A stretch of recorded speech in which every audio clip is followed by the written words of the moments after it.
saya dihipnosis. Ya. Saya dihipnotis supaya melihat Pak Beta itu adalah pasangan saya. Itu kan ada di acara TV, acara TV itu. Iya, iya. Apakah itu juga bisa?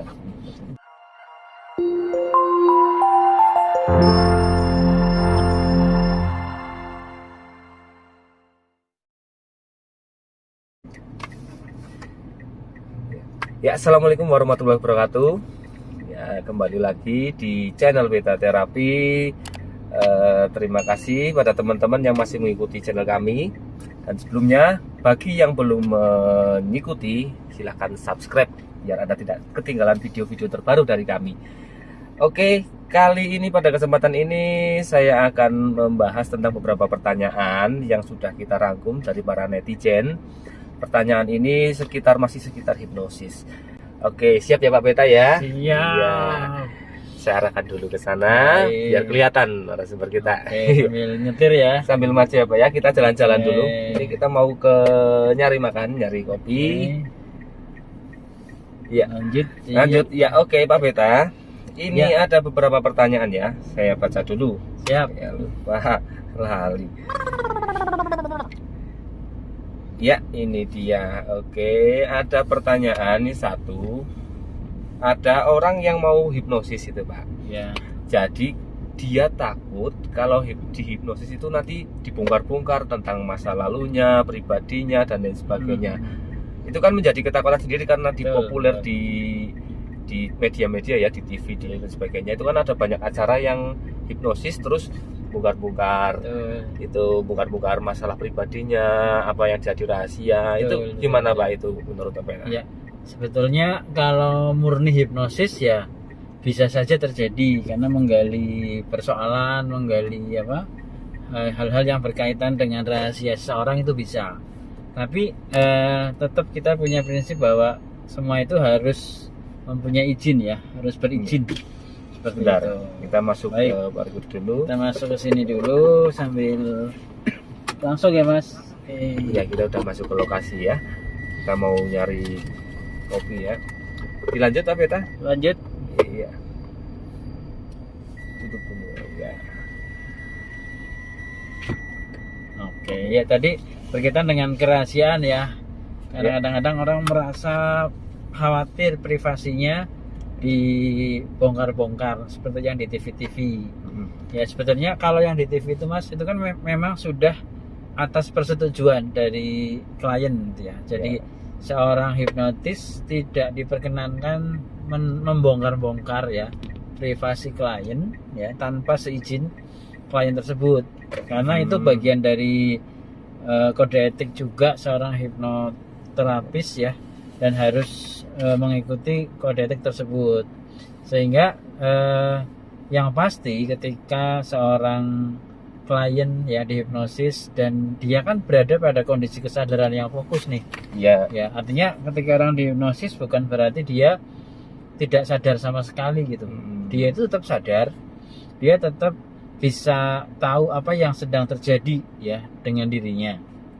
Dan dia masih bisa mengendalikan dirinya. Apalagi ketika kondisi hipnosanya masih dalam posisi yang ringan ya, belum terlalu dalam, itu masih bisa dia menolak gitu Mas. Kemudian gini Pak, kan sekarang ada lagi tren tuh di acara TV juga, seseorang dihipnosis, kemudian dia aslinya takut sama ular gitu ya sebenarnya. Iya. Takut sama ular, kemudian setelah dilakukan hipnosis itu dia bisa nggak takut sama ular, bahkan berani megang dan sebagainya. Itu juga bisa Pak? Ya, itu sangat bisa karena pengalaman takut ular itu sebetulnya bukan pengalaman yang saat ini sedang dia yang diproses dalam pikirannya gitu ya. Nah, itu adalah pengalaman masa sebelumnya, mungkin masa kecil ya, pada saat dia sumber dayanya belum kuat ya, dia belum bisa mengatasi cara menghindar atau melawan ular itu. Dia masih dia masih mudah terserang oleh ular, sehingga dia saat kecil ya atau saat di masa yang sebelumnya dia pertahanan dirinya lari gitu ya. Lari karena dia tidak bisa melawannya. Ya, kalau ular mungkin bisa jadi yang orang dewasa juga masih takut ya. Iya. Tapi yang aneh kan ketika takut karet gitu ya. Oh ya, kayak fobia Takut sesuatu ulat gitu. gitu ya. Itu kan lucu gitu ya. Ulat kan tidak menggigit, paling-paling hanya gatel gitu ya. Tapi kenapa dia sampai takut? Terus takut karet ya. Mungkin dari bentuknya, dari apa yang ada dalam pikirannya, itu yang membuat dalam pikiran dia itu karet menakutkan. Ya munculnya fobia itu. Iya. Nah, ini terjadi karena ada pengalaman di masa lalu, Mas. Kemungkinan Nah, udah kurang. dengan hipnoterapi sebetulnya seorang terapis akan menggali ke masa lalu ya. Terus intinya seorang terapis akan menggantikan pengalaman itu dengan pengalaman yang lebih memberdayakan ya, sehingga seorang klien bisa bisa menerima respon yang didapat saat dia menghadapi hal-hal tersebut, misalnya karet, misalnya ulat atau yang lainnya. Kita sambil jalan lagi ya Pak? Boleh. Oke. Kemudian gini Pak, sambil lanjut ya. Sebentar. Apa lanjut aja. Kan ada juga yang gini. Orang itu dihipnosis. Contohnya gini, saya dihipnosis. Ya. Saya dihipnosis supaya melihat Pak Beta itu adalah pasangan saya. Itu kan ada di acara TV itu. Iya. Apakah itu juga bisa? Jadi yang diubah adalah apa yang dia lihat dalam persepsi pikirannya itu berubah ya. Apa yang dilihat sudah ada tapi diubah ya. Diubah sesuai dengan perintah dari terapis ya. Artinya tadi yang tadinya melihat saya diubah melihat orang lain ya. Karena dalam persepsi orang itu ada gambaran orang lain. Nah, jadi kalau dalam dalam keilmuan jiwa ya, ini tadi hampir seperti halusinasi. Kan ada ya halusinasi, orang bisa melihat suatu apa? Iya, terus orang dikiranya melihat makhluk halus misalnya. Jadi sangat bisa sekali diubah tadi persepsinya gitu. Jadi seolah melihat orang lain gitu ya. Berarti kayak seumpama kita melihat kayu itu menjadi seseorang itu pun bisa Pak? Iya, dan itu kedalaman hipnosis deep trance ya. Hipnosis yang cukup dalam itu. Tapi setelah dia, maksudnya gini, kan dia sadar ya, melek lah gitu bahasanya. Iya, melek, betul. Melek, terus dia melihat itu. Berarti itu masih dalam kondisi hipnosa. Betul. Karena kondisi hipnosa itu kan bukan kondisi tidur, Mas. Bukan hanya tidur. Iya, kondisi yang terfokus itu kata kuncinya. Sehingga walaupun dia mau melek, mau nutup mata, kalau dia terfokus pada perintah atau fokus pada sugesti yang diberikan oleh seorang terapis, ya dia dalam kondisi terhipnosa gitu. Itu hal-hal yang mungkin bagi orang lain seringkali taunya hipnosis itu kan tidur, atau bahkan ada yang menganggap hipnosis nggak sadar gitu. Nah, itu yang kadang-kadang menjadikan orang takut juga, nanti saya dihipnosis nggak sadar gitu. Padahal ketika orang dihipnosis itu dia malah sadar banget, hanya kesadarannya terfokus pada arahan terapisnya. Gitu. Berarti intinya andai pun klien atau seseorang dihipnosis itu kalau dia dibongkar masa lalunya atau dibongkar rahasianya, itu kalau si pasien itu tidak mengizinkan ya tidak terjadi. Iya, tidak bisa menolak. Iya, bisa menolak. Namun di sini juga sangat tergantung kelihayan seorang hipnoterapis ya. Ketika seorang hipnoterapis bisa menggunakan kalimat yang sesuai dan pada akhirnya klien mengizinkan untuk menceritakan, ya itu akan bisa terjadi. Dan yang paling penting lagi, ketika kita dilakukan hipnoterapi ya, dan terapisnya adalah seorang yang benar ya, profesional, dalam arti dia memegang kode etik profesi ini ya, dia pasti walaupun klien itu membuka masalahnya, itu menjadi privasi, menjadi rahasia, dan itu tidak boleh dipublikasikan, apalagi ditonton banyak orang di TV-TV, terbongkar aibnya. Itu seharusnya tidak boleh dilakukan, kecuali ya memang itu pertunjukan, terus dan klien sudah mengizinkan untuk dipublikasikan bahwa itu menjadi informasi umum gitu mas. Berarti tetap harus ada izin dari Iya.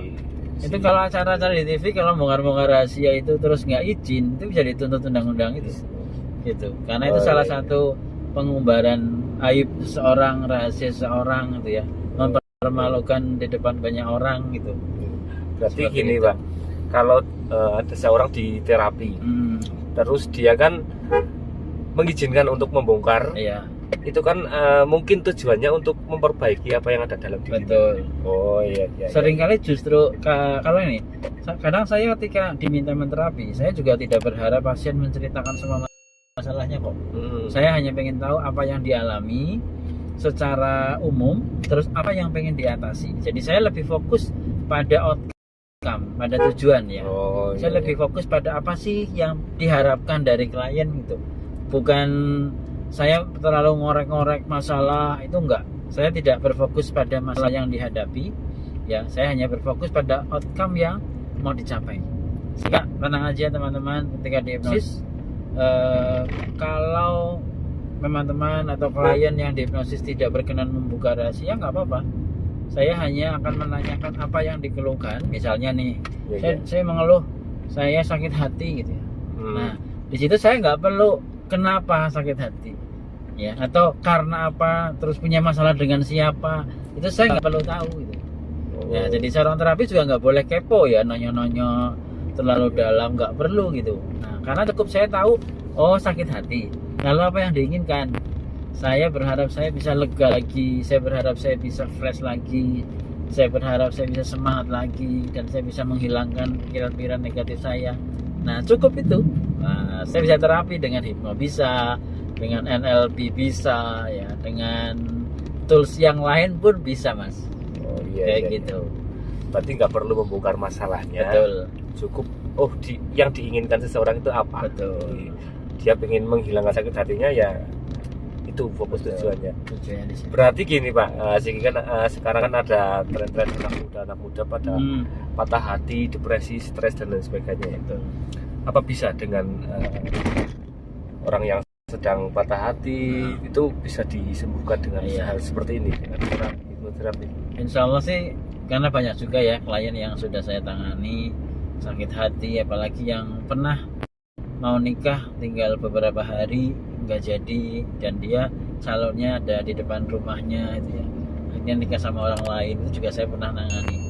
Itu saya pernah nangani kasus tersebut 3 kali sesi terapi, alhamdulillah langsung clear. Clearnya ketika klien datang ke tempat kami di pertemuan ketiga, saya tanya gimana, sudah ketemu sama calon yang kemarin mau nikah nggak jadi? Oh sudah Pak, rumahnya di mana? Di depan saya. Kalau ketemu gimana dengan dia? Biasa aja sih Pak gitu. Oh gitu ya. Artinya sudah tidak terpuruk ya, yang tadinya nggak mau kerja, nggak mau makan di dalam rumah dengan berbagai perasaannya ya, ada malu dan lain-lain, itu semuanya hilang dan jadi normal, netral gitu.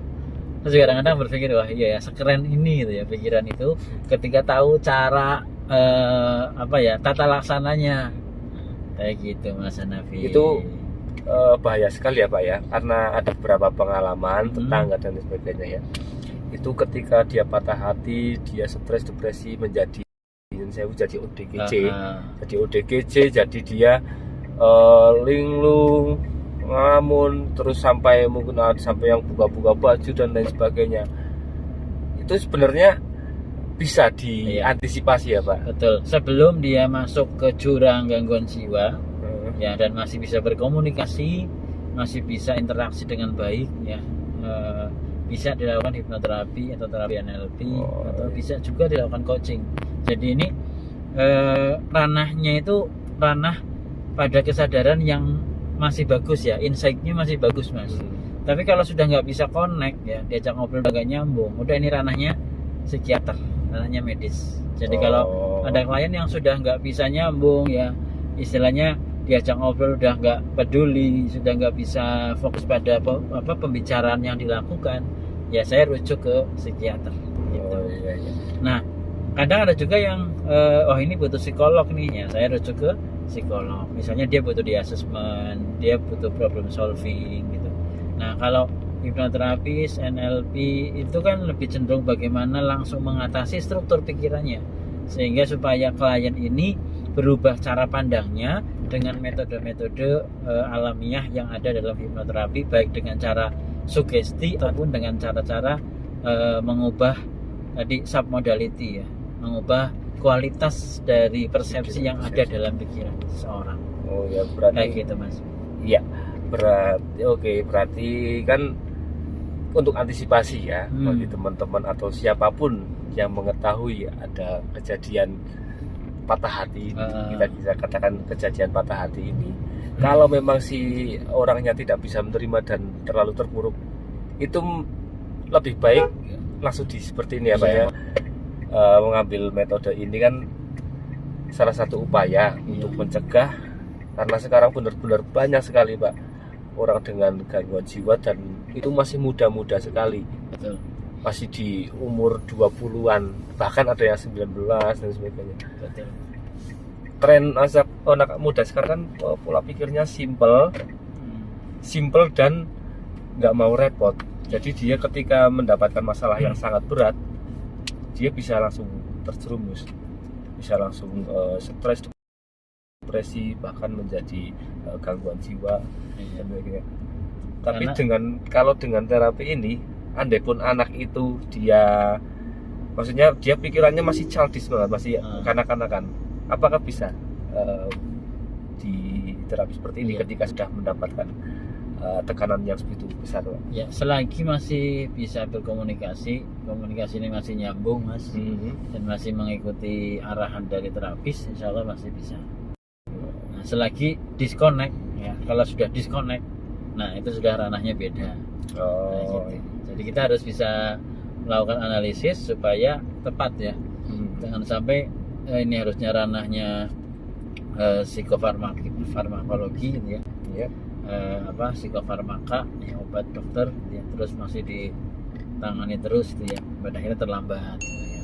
Tapi juga ketika ini masih bisa dilakukan psikoterapi ya, dengan terapi-terapi hipnoterapi atau NLP ya, bisa diatasi dengan cara ini akan lebih alamiah ya, sehingga tidak menggunakan obat-obatan di di masa-masa awal. Saya yakin dokter-dokter juga menyarankan ketika masih bagus bisa diterapi tanpa obat, juga akan menyarankan seperti itu. Tapi kalau sudah memang harus butuh obat ya pasti akan diberikan obat-obat untuk membantu seperti itu. Karena kita kolaboratif ya fungsinya, bukan fungsi mandiri bahwa hanya saya yang obatin, itu enggak. Kita masih fungsi berkolaborasi dengan terapis lain, dengan dokter ya, terutama psikiater, kadang-kadang juga yang pasien-pasien psikosomatis Mas, itu kan kita kolaborasi dengan dokter penyakit dalam, dengan dokter saraf gitu ya, yang berhubungan dengan penyakit fisiknya. Seperti itu Mas. Ya cukup luas ya, sekarang sudah lebih luas lagi pembahasan kita. Ya mungkin untuk saat ini cukup dulu ya Pak Beta ya, karena nanti kalau terlalu banyak, terlalu panjang pemahamannya jadi lebih rada dibang. Kita mipil aja ya, masih banyak sekali pertanyaan-pertanyaan yang mau diajukan oleh netizen ya, nanti ini asik juga ya ngobrol di mobil ya. Iya, jadi ini baru yang pertama Pak ya, sebelumnya kan kita di tempat ya. Ini ya variatif lah, kita sambil jalan-jalan sambil nyari kopi. Mumpung hari libur, kita nyari kopi di tempat yang nyaman. Iya. Terus juga bisa bikin konten yang berikutnya setelah ini. Ya nanti mungkin kita bikin konten lagi. Ya, jadi jangan heran kalau kita nanti bajunya sama. Ya, gitu ya, cukup. Terima kasih teman-teman yang sudah mengikuti channel Beta Terapi. Untuk yang belum subscribe, silahkan subscribe, karena ada banyak sekali informasi-informasi yang mungkin bermanfaat untuk Anda, teman-teman dan saudara sekalian. Lebih baik subscribe, jangan lupa juga pencet tombol loncengnya supaya tidak ketinggalan video terbaru dari kami. Terima kasih Pak Beta. Ya, sama-sama. Assalamualaikum warahmatullahi wabarakatuh. Waalaikumsalam warahmatullahi wabarakatuh.